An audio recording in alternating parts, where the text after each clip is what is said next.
Last video में हमने exercise 7.2 की थी, चैप्टर 7 की, क्लास 9th की। अब हम करने जा रहे हैं एक्सरसाइज 7.3 सर्वांग समता यानी कॉन्ग्रुएंसी। कॉन्ग्रुएंसी का ही इसमें फिर आगे बेस्ड उसी पे बेस्ड क्वेश्चन है जो 4 रूल बताए थे सर्वांग समता के। तो पहला क्वेश्चन है एक्सरसाइज 7.3 का कि in triangle ABC and DBC are two isosceles triangle on the same base BC and the vertices A and D on the same side of BC, दोनों एक ही तरफ हैं। If AD is extended to intersect BC at P so that, तो ये चार बातें हमने प्रूव करनी है। ट्रायंगल ABD को ACD के कॉन्ग्रुएंट प्रूव करना है, ABP को ACP के कॉन्ग्रुएंट प्रूव करना है, AP bisect angle A as well as angle D, और AP is the perpendicular bisector of BC। यानी ये चार बातें हमने प्रूव करनी है। तो फिगर बन गई हमारे पास। ये ट्रायंगल ABC BC बेस पे दो ट्रायंगल बने हुए हैं, एक ABC और दूसरा ट्रायंगल DBC, और इसमें AB इक्वल टू AC है और इसमें BD इक्वल टू DC है। ये AB इक्वल टू DC है और ये BD साइड जो है किसके बराबर है? DC के बराबर है। अब हमने इसमें प्रूव करना है, टू प्रूव में ट्रायंगल ABD और को ACD के बराबर, यानी ये वाला ट्रायंगल ABD और ACD इन दोनों को कॉन्ग्रुएंट प्रूव करना है। इसके बाद ABP इस पूरे ट्रायंगल को इस ACP ट्रायंगल के कॉन्ग्रुएंट प्रूव करना है, और ये एंगल BAP यानी ये वाला एंगल इसको CAP के बराबर प्रूव करना है। इसी तरह से BDP यानी इस वाले एंगल को CDP के बराबर प्रूव करना है, और प्रूव करना है कि जो AP है ये BC के परपेंडिकुलर है और BP PC के बराबर है। तो बहुत सारी बातें इसमें हो गई। तो उसी क्रम में अब हम आगे चलते हैं। तो हमने लिख दिया भाई given AB equal to AC and BD equal to DC। To prove में जो जो बातें हमने प्रूव करनी थी वो सारी लिख दी। अब जरा प्रूफ में आ जाओ। सबसे पहला है हमारे पास ABD और ACD। क्या है? ABD और ACD। तो बिल्कुल सिंपल भाई, AB equal to AC given है, BD equal to CD given है, AD कॉमन है, तो ये दोनों क्या हो गए? कॉन्ग्रुएंट हो गए। इसमें कोई समस्या वाली बात नहीं है। अब इसलिए ये जो एंगल BAP है, या BAD कहो या BAP कहो, एक ही बात है। CAD कहो या CAP कहो, तो ये वाला एंगल इसके बराबर हो गया बाई CPCT। ये दो पॉइंट हमारे प्रूव हो गए। अब जब ये दोनों जो है कॉन्ग्रुएंट प्रूव हो गए, तो हमने ले लिया in triangle ABP and triangle CAP। तो इसमें क्या हो गया भाई? BA इक्वल टू AC हो गई, AP कॉमन हो गई, ये वाला एंगल इसके बराबर हमने प्रूव कर दिया। तो बाई SAS ये ट्रायंगल ABP कॉन्ग्रुएंट हो गया ACP के। जब ये कॉन्ग्रुएंट हो गया तो BP इक्वल टू CP आ गई, BP CP के बराबर आ गई बाई CPCT। CPCT से दोनों बराबर हो गए। दूसरे ये जो एंगल है APB, ये APC के बराबर आ गया बाई CPCT। और इसका सम यानी APB और APC दोनों का जो टोटल है, ये लीनियर पेयर है, तो दोनों का सम कितना है? 180 है। APB plus APC equal to 180, और ये दोनों आपस में बराबर भी हैं। तो प्रत्येक एंगल कितने का हो गया? प्रत्येक एंगल 180 का था, यानी 90 का हो गया। इस तरह से हमारा ये जो पॉइंट है AP परपेंडिकुलर टू BC, ये भी प्रूव हो गया। तो सारे हमारे पॉइंट प्रूव हो गए। इसी बात को हमने यहाँ पे प्रूफ में लिख दिया, जैसे जैसे बताया था उसी हिसाब से। सबसे पहले in triangle ABD and triangle ACD ले लिया। AB equal to AC given है, BD equal to DC given है, AD इक्वल टू AD क्या हो गया? कॉमन। तो भाई SSS रूल लग गया, भाई SSS कॉन्ग्रुएंसी रूल।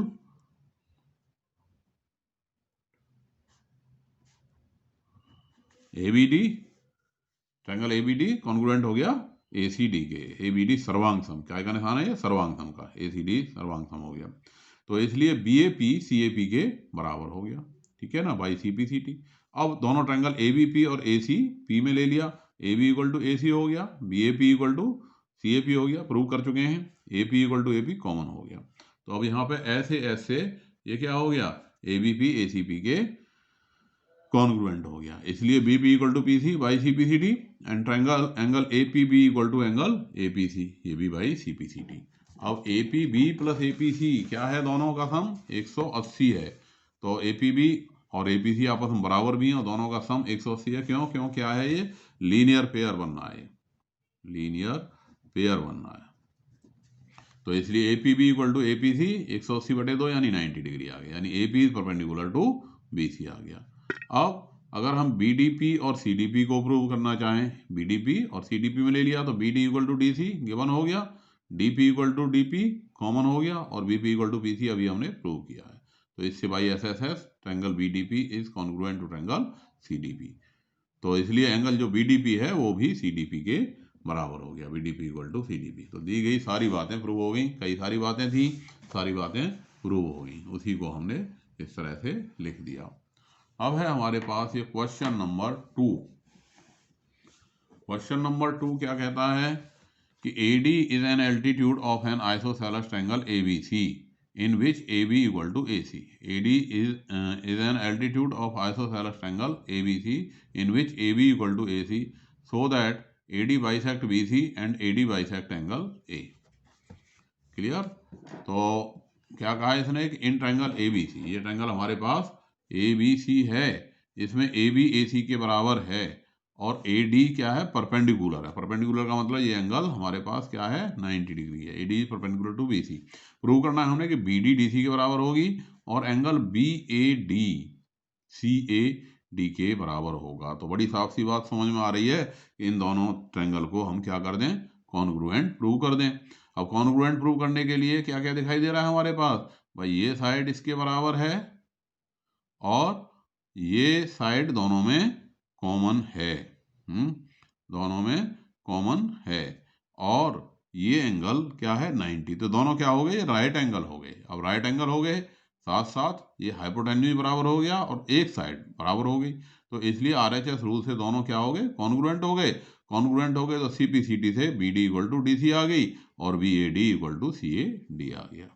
तो इसी बात को अब हमने यहाँ पे लिख दिया। क्या लिख दिया, in triangle ABD and triangle ACD, AB equal to AC given, ADB equal to ADC दोनों 90 degree, AD equal to AD, इसलिए by RHS congruency rule. RHS कौन सा होता है रूल, कि राइट एंगल होना चाहिए, ट्रायंगल राइट एंगल होना चाहिए, हाइपोटेन्यूज बराबर होनी चाहिए और हाइपोटेन्यूज के अलावा एक साइड और बराबर होनी चाहिए। तो भाई राइट एंगल हो गया ट्रायंगल और हाइपोटेन्यूज बराबर हो गई, कर्ण बराबर हो गया और एक साइड और बराबर हो गई। तो इसलिए RHS कॉन्ग्रुएंसी रूल से ये दोनों ट्रायंगल ABD और ACD क्या हो गए, कॉन्ग्रुएंट हो गए। अब जो कॉन्ग्रुएंट हो गए तो BD इक्वल टू DC आ गया बाई CPCT।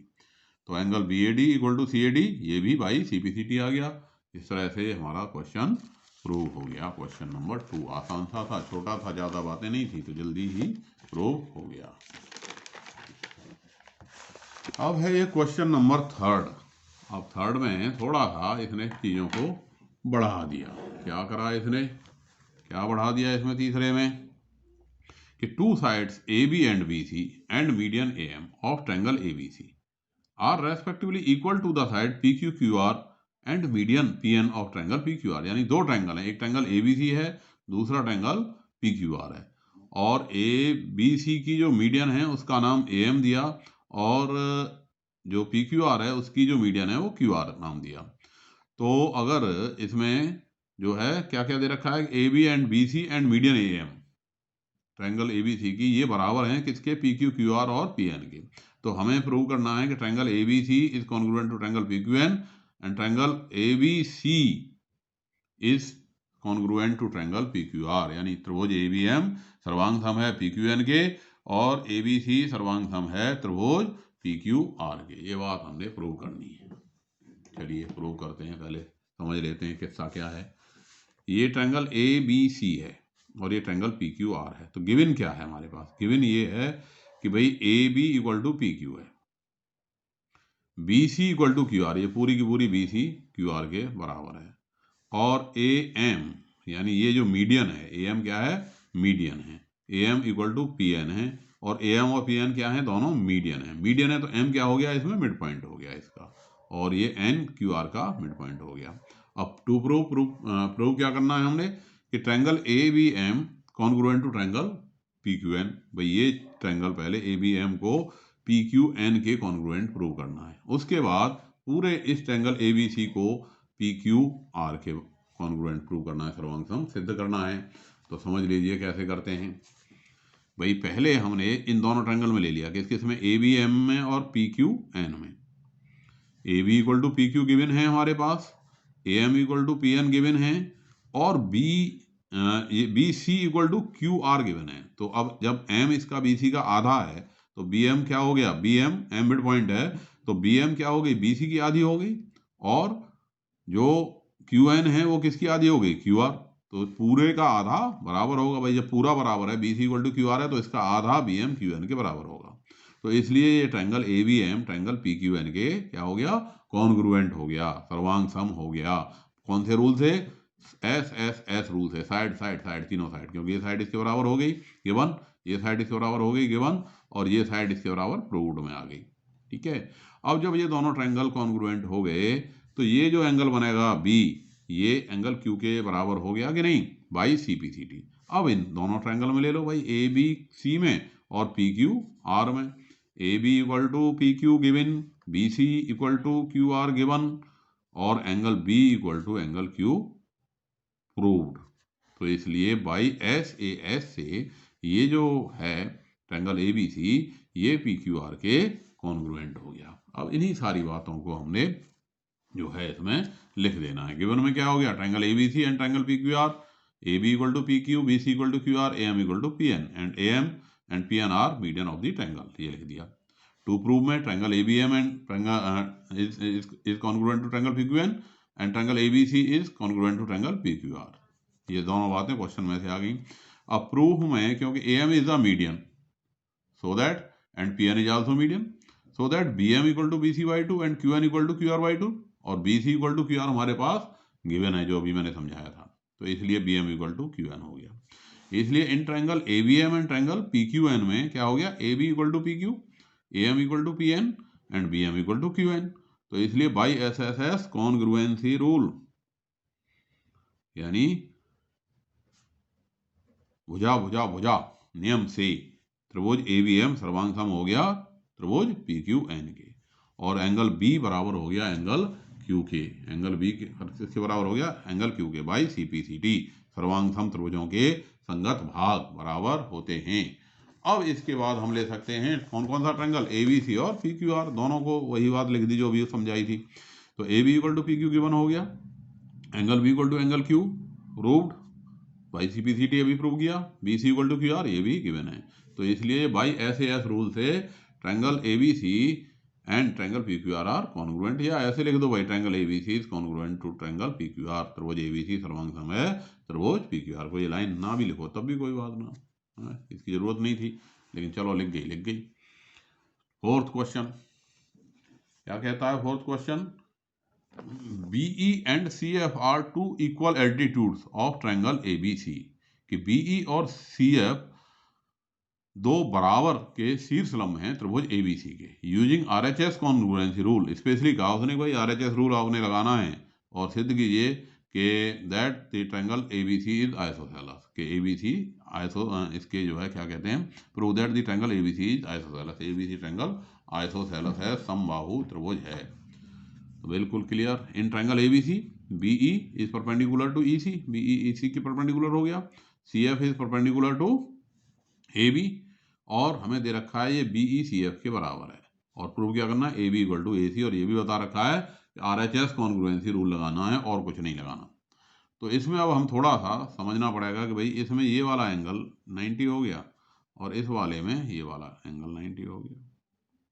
तो अब हमने ट्रायंगल ले लिए कौन कौन से, एफ बी सी और E C B, F B C और ई सी बी, क्योंकि एफ बी सी वाला एंगल, ठीक है, और ई सी बी। अब इन दो ट्रायंगल पे जब हम विचार करते हैं तो क्या हो गया भाई, एक तो ये बी ई सी एफ के बराबर हो गई, दूसरी बी सी कॉमन हो गई, और तीसरा ये एंगल 90 हो गया। तो दोनों ये ट्रायंगल क्या हो गए, कॉन्ग्रुएंट हो गए। अब कॉन्ग्रुएंट हो गए तो लेकिन इसमें साइड ए बी तो है ही नहीं, लेकिन एंगल बी तो है, इसलिए एंगल बी एंगल सी के बराबर हो गया। जब एंगल बी एंगल सी के बराबर हो गया तो उसके सामने की साइड, बी के सामने की साइड कौन हो गई, ए सी, और सी के सामने की साइड कौन हो गई, ए बी, वो दोनों आपस में बराबर हो गई। इसी बात को हमने यहाँ पे लिख दिया। In triangle F B C and triangle E C B, angle B F C equal to angle C E B दोनों 90 है। B C equal to C B common हो गया, C F equal to B E given है ही। तो by R H S rule triangle F B C is congruent to triangle E C B, इसलिए angle B बराबर हो गया angle सी के by C B C D.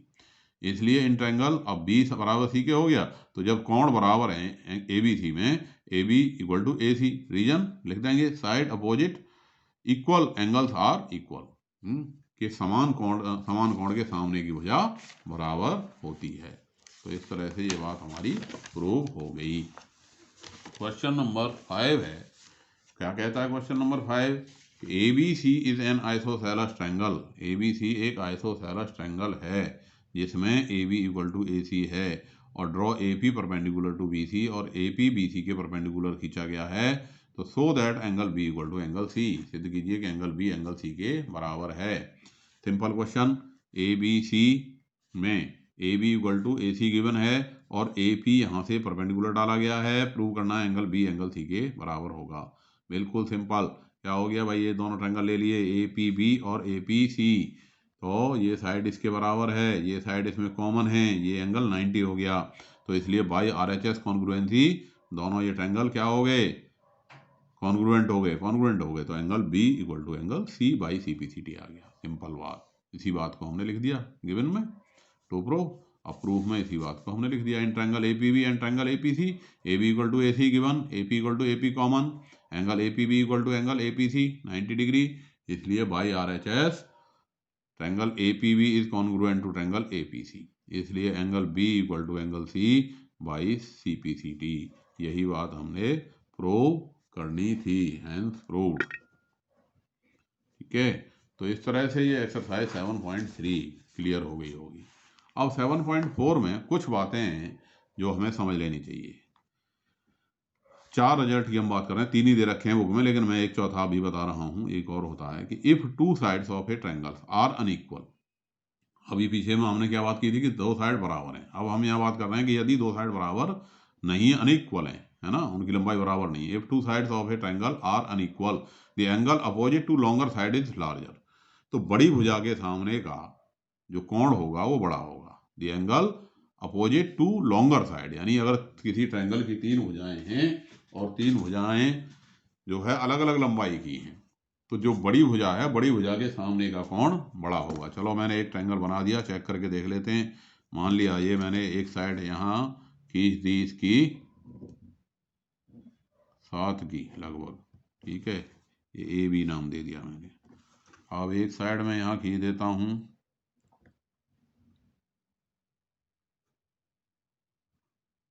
3 की, और ये मेरे पास आ गई, एक साइड आ गई लगभग 5.5 की, 5.5 की। ये ट्रायंगल मैंने बनाया, साइड को नापा, ये 7 सेंटीमीटर हो गई, ये ए बी सी नाम दे दिया मैंने इसे, ये 3 सेंटीमीटर हो गई और ये 5.5 सेंटीमीटर हो गई। अब अगर मैं इसके एंगल्स नापता हूँ तो आप देख रहे हो कि जो सबसे छोटी साइड है 3, इसके सामने वाला जो एंगल आया वो आ गया मेरे पास 25 डिग्री, 24 डिग्री, ये आ गया 24 डिग्री।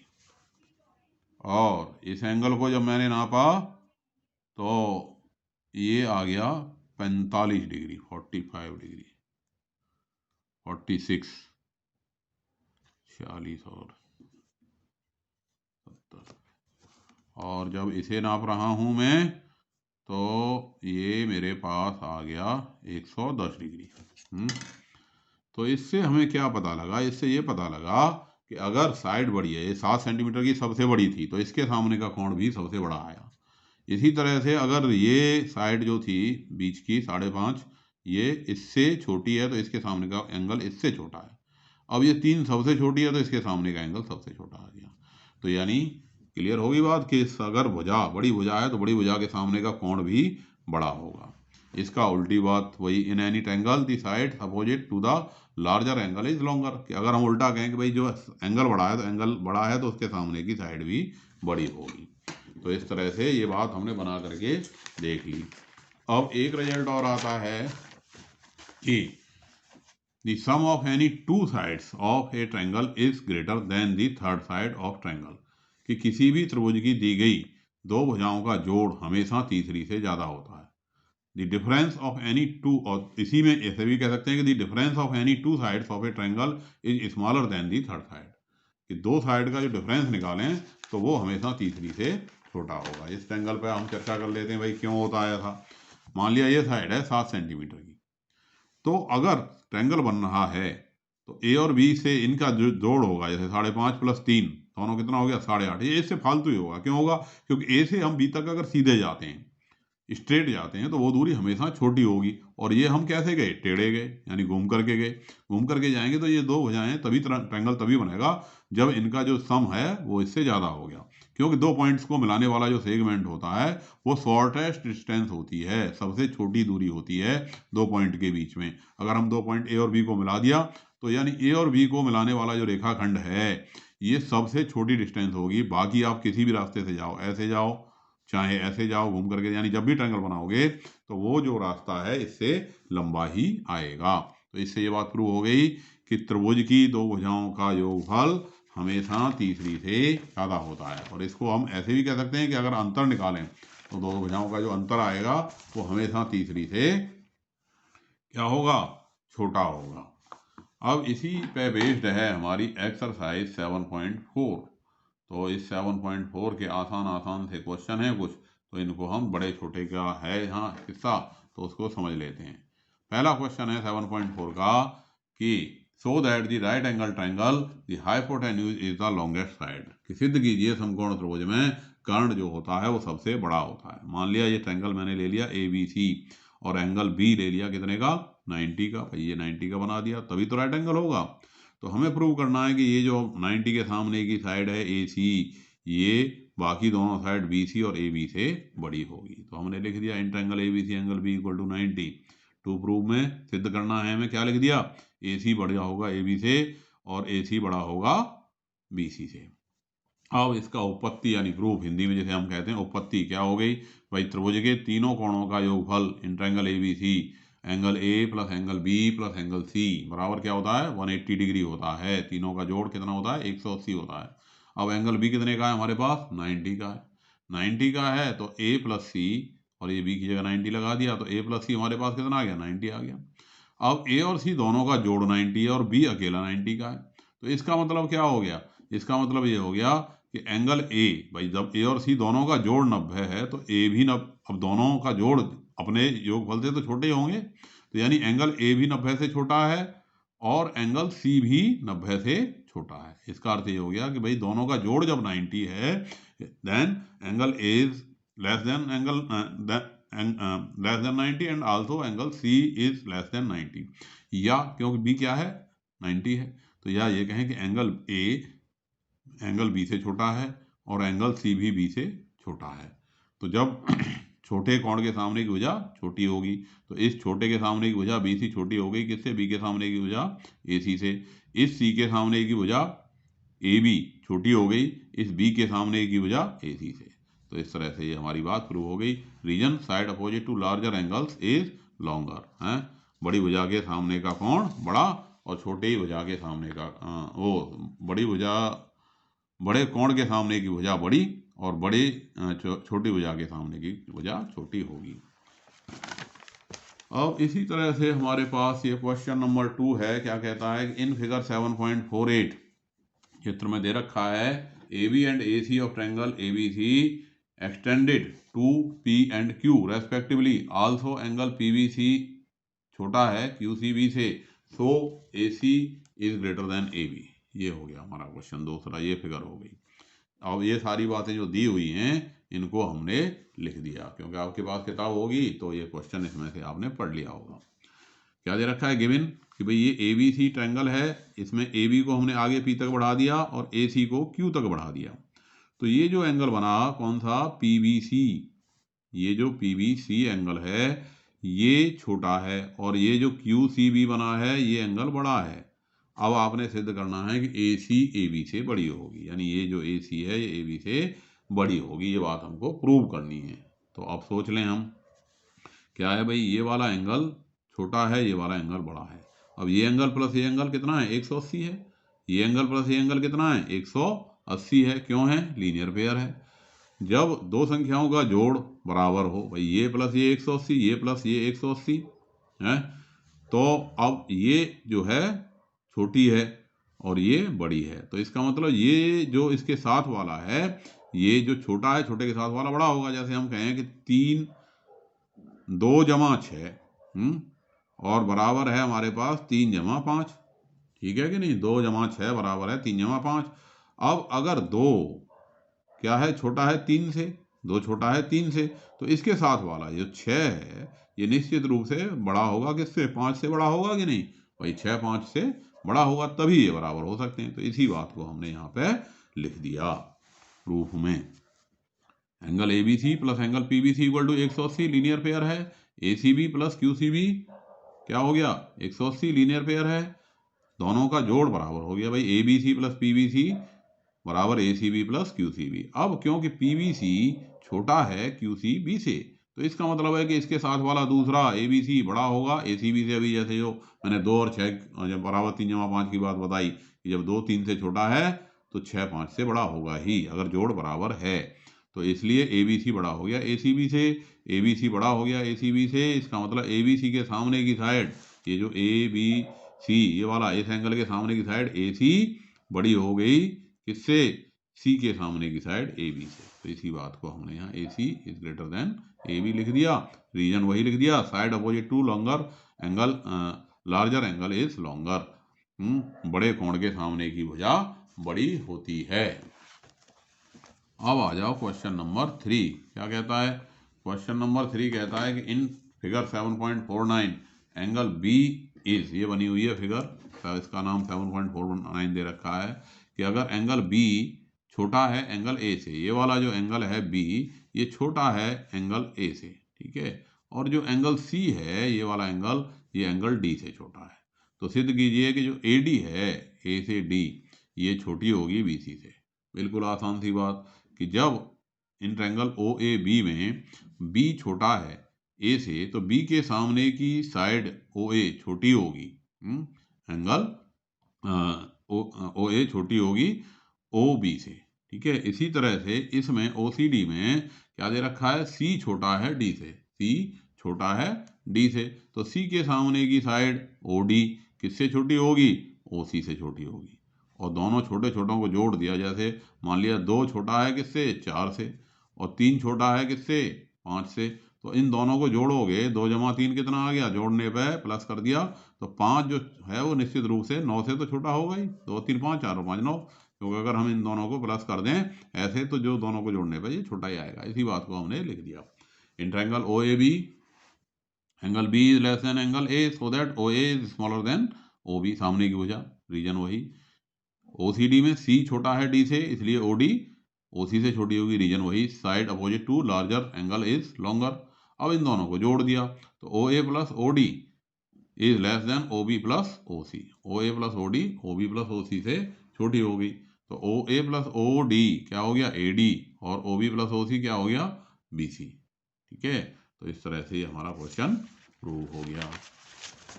अब है क्वेश्चन नंबर 4। क्या कह रहा है क्वेश्चन नंबर 4 कि AB and CD are respectively the smallest and the longest side of the quadrilateral ABCD. AB and CD are respectively the smallest and longest sides of the quadrilateral ABCD. See figure 7.50. So that angle A बड़ा है angle C से और angle B बड़ा है angle D से। ये figure है इसकी। क्लियर? आसान सा क्वेश्चन है। क्या हो गया इसमें? AB is the smallest side of the quadrilateral ABCD और CD सबसे बड़ी है। AB सबसे छोटी है और CD इसमें सबसे बड़ी है क्वाड्रिलेटरल में। हमें प्रूव करना है कि एंगल A बड़ा होगा एंगल C से। ये पूरा का पूरा एंगल A ये पूरे के पूरे एंगल C से बड़ा होगा, और एंगल B ये वाला एंगल इस पूरे के पूरे एंगल D से बड़ा होगा। ये प्रूव करनी है बात हमने, बिल्कुल ईजी। अब जब AB हमने A से C को मिला दिया, A से C को मिला दिया, तो ये जो ट्रायंगल बना ABC में अब ABC में ABCD क्वाड्रिलेटरल में AB सबसे छोटी थी। इसका मतलब ये जो है BC से तो बड़ी है, वो BC से छोटी है, भाई BC इससे बड़ी होगी। तो इसी बात को हमने यहाँ लिख दिया। इन ट्रायंगल ABC BC ऐसे समझ लो कि भाई जब AB सबसे छोटी है तो BC उससे बड़ी है, तो BC के सामने का ये हिस्सा ये बड़ा होगा इसकी तुलना में।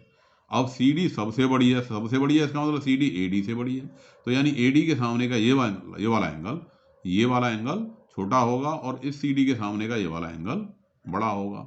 अब इन दोनों बातों को हम जोड़ दें, भाई इसमें छोटे में छोटा जुड़ गया और यहाँ बड़े में बड़ा जुड़ गया, तो क्या आ गया कि एंगल A जो आया भाई ये भी बड़ा था इससे और ये भी बड़ा था इससे, तो बड़े में बड़ा जुड़ गया। मान लिया हम कहें कि भाई 9 बड़ा था किससे, 5 से, और 4 बड़ा था 2 से। अब बड़े में बड़ा जुड़ गया तो 13 जो जोड़ गए थे, तो 13 बड़ा होगा निश्चित रूप से 7 से कि नहीं होगा। इसी बात को हमने लिख दिया। In triangle ABC BC is greater than AB, so that angle BAC is greater than angle ACB, सामने का रीजन वही, angle opposite to longer side is larger. ऐसे ही in triangle ADC CD is greater than AD, इसलिए angle CAD बड़ा हो गया ACD से, एंगल वही, angle opposite to longer side is larger. इन दोनों को जोड़ दिया, बड़े में बड़ा जोड़ दिया, तो BAC plus CAD ACB plus ACD से बड़ा हो गया, यानी एंगल A बड़ा हो गया एंगल C से।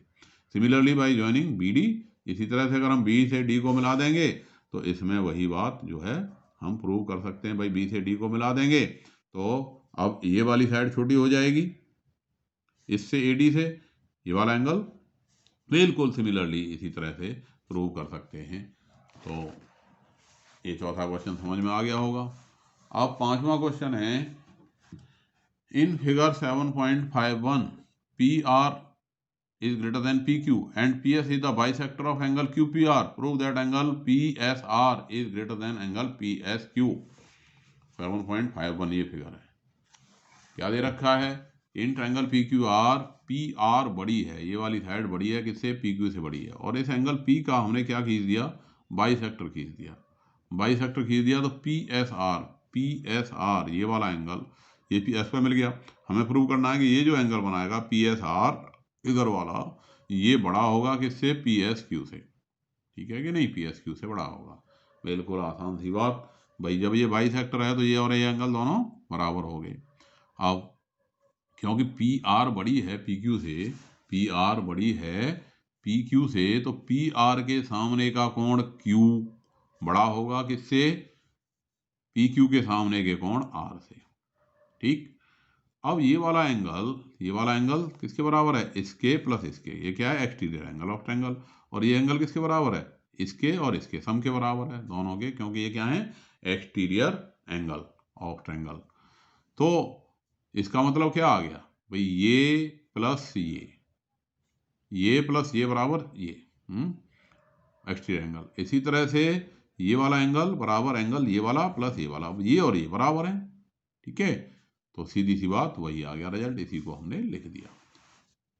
क्या लिखा, PS बाइसेक्ट एंगल QPR, इसलिए QPS इक्वल टू RPS बराबर हो गए बाइसेक्ट। अब PR बड़ी है PQ से, तो एंगल Q जो होगा वो बड़ा होगा एंगल R से। अब इक्वेशन 1 और 2 को अगर हम प्लस कर दें तो क्या बन गया, QPS plus angle Q equal to इस बड़ा हो गया RPS प्लस एंगल R। अब QPS plus angle QPS plus angle Q किसके बराबर हो गया, PSR के, तो ये हो गया PSR के। इसी तरह से RPS प्लस एंगल R, ये किसके बराबर हो गया, ये बराबर हो गया PSQ के, क्योंकि ये क्या है, एक्सटीरियर एंगल ऑफ ट्रायंगल। तो इसी बात को यहाँ पे हमने 3 में लगा दिया, इन दोनों की जगह लगा दिया, तो क्या आ गया रिजल्ट, कि angle PSR is greater than angle PSQ। तो इस तरह से ये हमारे क्वेश्चंस इसके जो है हो गए। एक छठा क्वेश्चन और दे रखा है कि so that all the line segment drawn from the given point on it the perpendicular line segment is the shortest, कि अगर कोई लाइन दे रखी है, और छठा क्वेश्चन क्या कह रहा है कि अगर कोई लाइन दे रखी है, so that the line segment drawn from A given point not on it the perpendicular line segment is the shortest. ये कह रहा है कि भाई ये कोई मान लिया, सपोज किया ये लाइन है हमारे पास, ठीक है, ये लाइन हो गई L, इस पे हमने 2 पॉइंट डाल दिए, एक पॉइंट लिख दिया A है, और इससे बाहर कोई पॉइंट P है, तो P से जो परपेंडिकुलर डाला हमने, मान लिया उसका नाम PB है, तो हमें प्रूव करना है कि ये जो पीबी है ये पीबी शॉर्टेस्ट है और किसी भी पॉइंट को मिला हो। जैसे ये पी से ए को मिलाया तो हमें प्रूव करना है कि ये पी ए बड़ा है और पीबी छोटा है। बिल्कुल सिंपल। तो गिवन में हमने क्या लिख दिया, गिवन लाइन एल और PB is perpendicular to line L, कि जो पीबी है वो लाइन एल के परपेंडिकुलर है और A is any other point on L. तो टू प्रूव हमने क्या करना है इसमें कि ये जो पी ए है ये बड़ी होगी और ये पीबी छोटी होगी, यानी पीबी सबसे स्मॉलेस्ट है, यानी कोई भी बिंदु कहीं भी मिला दो वो जो है सब बड़े आएंगे, पीबी सबसे छोटी आएगी। रीजन, तो ये पहला क्वेश्चन हो गया आपका। बिल्कुल जो पहला क्वेश्चन था ना कि भाई हाइपोटेन्यूज सबसे हाइपोटेन्यूज बड़ी होती है, बाकी साइड छोटी होती है। तो ये एंगल हमारे पास 90 है। अगर मैं इसे एंगल 1 कह दूं, इसे 2 कह दूं, तो एंगल 1 प्लस एंगल 2 प्लस 90, तीनों का जोड़ कितना हो गया, 180 हो गया कि नहीं। तो एंगल 1 प्लस एंगल 2 कितना आ गया, एंगल 1 प्लस एंगल 2 आ गया 180 में से 90 घट गया, 90 ही आ गया। ठीक है, नाम भी लिख सकते थे आप एंगल 1 2 के बजाय। अब दोनों का जोड़ 90 है, तो इसका मतलब जो एंगल 1 है निश्चित रूप से किससे छोटा है, इस 3 से छोटा है? एंगल 1, क्योंकि एंगल 3 क्या है, हमें एंगल 3 हमारे पास क्या है, 90 डिग्री है। तो इसलिए एंगल 1 छोटा हो गया किससे, एंगल 3 से। ठीक है ना। और एंगल 2 भी छोटा हो गया, एंगल 2 ही लिख दो, बन गया, जरूरत ही नहीं भाई। एंगल 2 छोटा हो गया एंगल 3 से। तो 2 के सामने की साइड कौन हो गई, पीबी। पीबी छोटी हो गई एंगल 3 के सामने की साइड यानी पी ए से, या इसको ऐसे भी कह सकते हो, और पी ए बड़ा हो गया और पीबी छोटी हो गई। ठीक है ना। रीजन वही, क्या, side opposite to larger angle is longer. तो इस तरह से ये हमारा चैप्टर खत्म हुआ, आपके समझ आया होगा और आप इस चैप्टर को कर लेंगे। नेक्स्ट वीडियो में अगले चैप्टर के साथ मिलेंगे। धन्यवाद।